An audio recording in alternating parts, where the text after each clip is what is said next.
kick it off with the Philadelphia Eagles, your Super Bowl defending champions, got their first Super Bowl ring this last year. And overall, were very productive fantasy-wise. They had the number 2 overall quarterback scoring as an offense, number 1 tight end, and they were 20th at running back, 15th at wide receiver. So overall, a very good fantasy-performing offense. What do we think of the Eagles going forward here into 2018? Let's kick it off with Carson Wentz at the quarterback position. Go ahead, Dan. Well, I think the first big talking point is he's going to be ready to play week 1. There's been reports saying that he's on pace, if not already further along than people projected. But they kept Nick Foles for a reason. The fact that the Browns floated up their 201 pick in this year's draft for him and they turned it down suggests that maybe he's not as ready as some may think. But he's still my QB6. His ADP right now is a 602. So for me, it's still a little bit too high for him. But obviously he's at a high touchdown rate, but 7.5. We expect that to come down. He had a 2.6 his rookie season, but he was number 2 in true passer rating this year at 110.5, number 3 in total QBR at 75.8. But the real concern is with this completion percentage. It was low this year at 60.2%, 2% down from his rookie year. Something that really stood out to me was when he's pressured, his percentage is 27%. 30th in the league. So if their offensive line struggles, or if there's some issues with injury, that's where that regression could also come from. And it'd also be with the knee, how much are they going to have him run? Because running was a decent part of his fantasy production up until the ACL tear.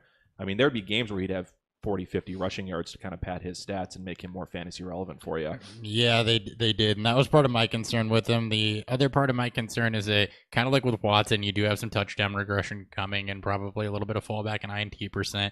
He was very good in both of those, 7.5 plus TE%. Only 7 players have had multiple seasons like that over the last 20 years. So it's rare generally. It's very rare to have multiple like that. It's not. They do throw a ton in the red zone. They didn't have a lot of rushing touchdowns. I think 9 in total, and everything else came from the arm of Carson Wentz or Nick Foles. So I would expect that to go up too. Yeah. So I think the rushing touchdowns will go up, but I don't think his regression is going to be quite as sharp. But high 4s is probably more realistic for Wentz. Yeah. Agreed. So Chris, this is Barstool style. So anytime you want to jump in on Wentz, go right ahead. Yeah, we don't call on people. No, it's all right. I'm just, as a whole, I think Carson Wentz, like you guys said, he's going to be hitting some regression. He was hyper efficient last year. But one of the best things for him, and I know we're going to get to it, is that they didn't really add anything in the running back department. They're kind of sticking with what they have, which shows me that they're okay with their running game the way it is, and their passing numbers will probably look similar to what they were last year. So that's good for him. Even with the slight touchdown regression he's probably going to have. But as a whole, I'm not as high on Wentz as everybody else. I'm not as big of a fan, and I think there's better even fantasy options out there in Dynasty. So, I mean, as a whole, I'm kind of a sell Carson Wentz guy at his probably top 4 QB Dynasty price. I'm out at that. Yeah, the QB6 that Dan mentioned would be redraft, but for Dynasty, we're similar, where he's a mid 1 instead of a top end 1, like some people seem to view him. Yeah, I'm in there in the mid, probably like 6 to 10 range. Yeah. There's also one note I want to put out, and that's the loss of Frank Wright and John DeFilippo. It may not show up as you see it, but I think the loss of his QB coach and his offensive coordinator last year may also maybe play into the factor of regression. Yeah, I mean, anytime you have a major coaching shakeup, that can cause some growing pains, and he's coming off the ACL. So there's a lot of things that he's got to kind of get over to get back to where he was last year. And I would be surprised if he has a seamless transition into another top 3 performance. Moving on to running back, which is still pretty crowded, though slightly better with the loss of LeGarrette Blount. They got Ajayi, Corey Clement, Darren Sproles as the top 3 guys. And some other names I highlighted here on the list. Denzel Pumphrey's coming into his second year. Matt Jones, who's apparently been impressing in OTAs and might force Smallwood out finally, because Smallwood needs to go. My first Twitter battle I ever had with somebody was a Philly beat reporter last year about Wendell Smallwood. And then Josh Adams was a UDFA that they brought in. So what do you guys think of the running back core? What are you projecting for the main 3, Ajayi, Clement, and Sproles? So for Ajayi, his touch is obviously going to go up from the 10 to 12 he was getting. There are 181 touches that were vacated, essentially. So he's exceptional against stacked fronts also for 4.0 yards per carry, which is good for 10th among the league. So I could see him kind of helping to fulfill that Blount role. Passing work's going to be limited because of Sproles being back, and I think that ultimately what that hurts is Corey Clement and the tick up that we expected for him. I still think Clement gets more touches and takes some. I don't think all of Blount's touches go to Jay Ajayi, and Sproles won't be used a whole lot as a runner, but we thought Clement would take some of the Darren Sproles role also, as would Ajayi, since he's an adept receiver, and that's not going to happen. So all three guys are going to have some limited upside and pretty specific roles in my opinion. Yeah, I mean, I like Ajayi. I wrote down all the ADPs for these players right now, and Ajayi's ADP is 405. Clement's is 1105. I'm a little higher on Clement. I don't know if Sproles is going to just see the same amount of work he got pre-injury. I think this is his second knee injury that he's had in his career. He's also in his mid-30s. So what his actual role could be, I agree with you, Hopper, that he's not going to do much for running. Depends what he does in the passing work. But Clement is a pretty decent passer. He also had the best pass blocking grade amongst all running backs this past season. But I mean, amongst running backs on the Eagles this past season. So I think there's a decent defined role for both Ajayi and Clement, and I think what Sproles may get will put a wrench in both of them potentially. Yeah, I'm kind of waiting to see what we see out of Sproles in training camp, but his signing does worry me if I'm looking at Clement as anything more than just an end of bench stash. But with him going 11th round, that's where you start doing your end of bench stashes, and I like Clement at that value. All right, Chris? I think Clement is pretty good at his job, and I think he showed something in the Super Bowl to the coaching staff and stuff like that. I think he's got a good role. I don't think Darren Sproles is going to have much of a role there at all. He's just kind of going to be there, maybe an injury or just a vet presence kind of. But it saddens me that whenever somebody says the name Matt Jones, everybody in the room just starts laughing. As a Redskins fan, it saddens me because I had such high hopes for him. When they took him, Scott McLuhan, who drafted him, still raves about Matt Jones, says he was the best running back the Redskins had over those years he was there. And you guys say he's impressing, and the guy impresses everywhere he goes. He just doesn't seem to get on the field. Or hold on to footballs. He can't hold on to the football. Yeah, exactly. He fumbled twice in a game and never saw the field again after that, basically. It's a bummer because I do like him as a player, and I'm kind of interested to see if he's still on the roster come that third week of preseason, because I think Wendell Smallwood's probably long for this roster. He's probably not going to make it, right? No. Josh Adams and Donnell Pumphrey, I only see really one of those maybe making the roster. And so Matt Jones could sneak in there if they want to keep 4 running backs. I'm not sure if they did. I think they did last year, keep 4 running backs. They had and if Ajayi gets hurt, close to 5 at one point, and I think. he starts acting up, he could be that 1 and 2 down thumper. Hold on. Did you say close to 5 running backs? As in they had like 4.8. 4.8. 4.8 is like a half a Is person. Sproles a full running back? He's like a half a person. Dude, Sproles, yeah, he's only like 0.65. I can see Josh Adams also going to the practice squad, so I think that may clear up. Yep. I think they may get Pumphrey a change. He was a 4th-round pick last year. Vastly undersized, but if there's anyone that's going to take Sproles' work, it's probably going to be Pumphrey. I think that it's this year. a year off. Now, I agree with Chris that I don't expect Sproles to be the Darren Sproles of old. I don't expect him to. He's going to have enough of a role to be annoying to everybody else that's there. Yeah, yes, it'll be. That I agree with. I don't think he's relevant. Yeah, but he won't be fantasy relevant outside of maybe a return yardage league at most. I can still see him being the punt returner there. Yeah. Which that's where he'd get his relevant in that type of league. All right, moving on to the outside receiver role. No real big changes here. They swapped out Torrey Smith for Mike Wallace, but beyond that, you still got the main guys of Alshon Jeffrey. Matt Collins looks like he might be blocked a little bit by Wallace getting signed to the 1-year deal, and there's just a bunch of names beyond that. So those seem to be the big 3 outside receivers. How do you see this shaking out?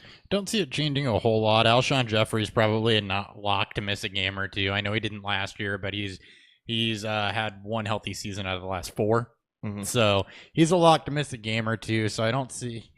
It wasn't even healthy. He had a torn rotator cuff all season. Right. I think on his per game basis that his target share stays about the same. I think he is more efficient with those because You look at his catch rate, it was way lower than it has been. And that could be the rotator cuff. You look at his contested catch rate, having to fight through corners and fight through people, and that was way off of his career norm. So I expect him to be more efficient with about the same number of targets.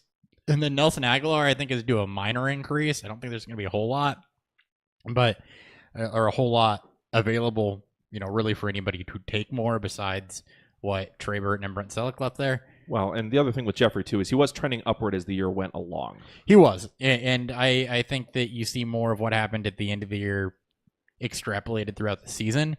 But I don't see a huge productivity jump for him or Agholor I think it's more of the same for these guys just because a whole lot didn't change. Where do you have Jeffrey ranked? I have him at 17. I don't remember. And I can't really pull it up right now, dude. I'm at 17. Right now his ADP is 409. Speaking of a strong finish to last year, though, he was a wide receiver 12 from weeks 9 through 15, which is pretty much the Denver game, the game they got a jibe, his first game there, the game where Wentz really, I think him and Wentz got on the same page by that point. With Wentz there, though, in weeks 9 through 14, he averaged 8.8 targets per game. I think that does move over. Nothing's really changed. Mike Wallace and Torrey Smith are one and the same player. I don't think they're both going to get enough of a role to hurt, Jeffrey there. But, speaking of Wentz's touchdown regression, that's going to come from somewhere, and that may hurt Jeffrey. He had 9 last year, and, that was what the slow start to 17. He could, pay off in the wide receiver 2 where he's being drafted at this point. Yeah, I've got him at 14, but he's kind of in a mess once you get outside the top 9 or 10 receivers. He's kind of a clump of any of these guys could be a wide receiver too, but who knows? Yeah. Yeah, and I think that's where he'll be for me too. Dan, I'm pretty sure I've got him really close to you. Okay. I think he's probably 15 or 16 for me if I'm spitballing off the top of my head here. We're around the same area. But we'll see how it works after I project out stats for everybody and rank it that way instead of just off, gut feels. All right. Any thoughts on that, on Jeffrey there, Chris? I'm just going to say I'm going to let you guys have him at wide receiver 14 if that's where you guys have him. I don't want him there. Touchdown regression, like you guys said, he's not going to catch 9. I'd be surprised. His catch rate and everything, like you said, I do expect to go up. But I see his stats fairly staying the same as far as catches and yards. We'll get to him, I'm sure, next. But the guy who wants Nelson Agholor, I think he's going to get more of the pie. I'm going to let you guys worry about whether or not Alshon's going to stay on the field or not. That's just me. I'm with you. I would also, the way that I have them projected, I've got them close enough to where I'd rather have Agholor X amount of rounds later. Well, for exactly. Younger, well, probably healthier. I can't say for sure, but a guy, like you said, he played through a torn rotator cuff all last year, which is great. It shows he's tough, but, his body's wearing down, and he's had injuries his whole career. And what is he, 28? 7, I think. 27, 28. Not young, not old, but I'm going to let you guys worry about whether he wants to stay on the field or not. I don't really want him where I have him ranked either. He's, as I mentioned, he's kind of in a big mess of wide receiver 2s that I'm really not all that interested in for where they're going to be drafted. I really want one of the elite wide receivers this year, or I'm going to probably wait until the wide receiver 3s. Yeah, because there's enough wide receiver 3s with the upside to be wide receiver 2s that I'd rather be in that mess. Absolutely. Because like the Jeffrey Robinson, that type of tier just gets kind of messy.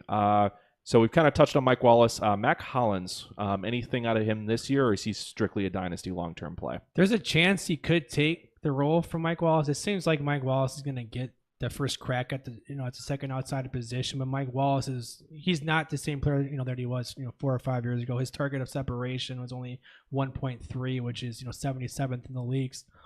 So a guy that relies on speed and downfield ability, he's starting to lose that. Mac Hollins, I think it was like 1.8. It wasn't much better, but it's not his type of role. The fact that he can be their big body receiver who has got the big playability. I don't think of fantasy relevance this season, but I think he could, down the line.